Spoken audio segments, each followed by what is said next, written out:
In Korea or in Asia, this season is filled with celebration. Candles lit and brilliantly colored lotus lanterns shine for Buddha's birthday.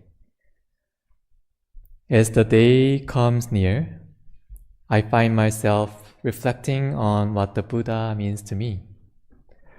And just then, I received a call, something I'd like to share with you today. Ding. Are you Buddhist? Do you believe in God?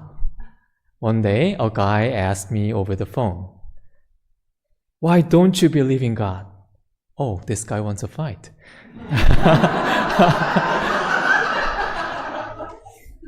It wasn't the first time, and it caught me off guard. The question was so sudden that I laughed, but after the call ended, the question lingered in my mind. Then I imagined, what if someone called the church and asked, "Does your church have a Buddha?" It sounds unlikely and even absurd. Nah. But in that awkward reverse, something important arises. Do I believe in Buddha? Well, I might say, I follow the Buddha's teaching and respect him as a teacher. I believe in awakening and in the Buddha nature within myself. But still, for this talk, I chose to use the phrase believe in Buddha, and let's see where it leads us. Again, do I believe in Buddha? The founding master Sotaesan once welcomed visitors who asked, "Where is your Buddha enshrined?" When community practitioners returned from the fields with tools in hand, he pointed and said, "They are the Buddhas of our temple." The Buddha is not only on altars. The Buddha is the one who tries to stay awake, who seeks to nurture their mind, and who lives for the truth by following the way in everyday life. We all are. Then, how do we believe in Buddha?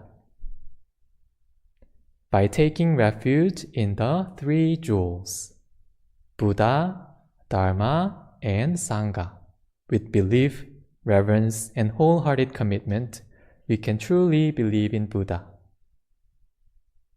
The third head Dharma master, Master Taesan, elaborated on the three jewels in the scripture. First, we take refuge in the Buddha. That begins with reverence for the Buddha as a sacred teacher. Then we expand that reverence to include all awakened beings and see the things as expressions of Buddha. Ultimately, we awaken to our true nature, the self-Buddha within. The next one is Dharma.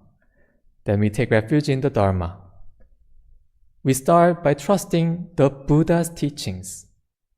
Then we honor all enlightened truth. As we deepen, we can find Dharma in all things of nature and the universe. Eventually, we realize that the true Dharma arises from your own awakened mind. And alongside that, we take refuge in the Sangha. At first, we rely on noble teachers and sincere practitioners. We then begin to recognize the Sangha in all hearts and places where truth is lived with sincerity. Ultimately, through practice, we become a living example of the Sangha, a refuge for others, like Jerry mentioned at the opening. So taking refuge in the Buddha, Dharma, and Sangha begins with reverence for the traditional forms, the teacher, the teachings, and the community. It then expands to include all beings and truth in the universe. Ultimately, it points inward to awakening our own Buddha nature, discovering truth within, and becoming a source of refuge ourselves.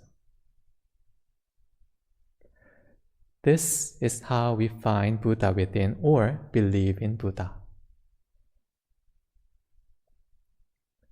There is a story the founding master once said to a Christian elder. If God is everywhere, have you ever seen him or heard him? When the visitor admitted he had not, the Sotaesan replied, no matter which tradition you follow, with sincere practice, your mind will open. Then you will become a true disciple of Jesus and understand the truth of God thoroughly. Also, the recently departed Pope Francis also once said to atheists, you don't have to believe in God to be good, just follow your conscience. Aren't the enlightened ones so beautiful? Their words transcend religion and point us to something deeper, the inner guidance toward truth and awakening. Now, if I were asked that same question again, I think I'm more ready.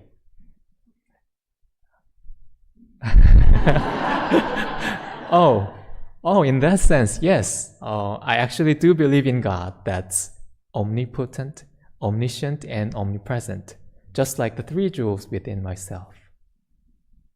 Are you? Do you believe in God or perhaps in Buddha? Thank you.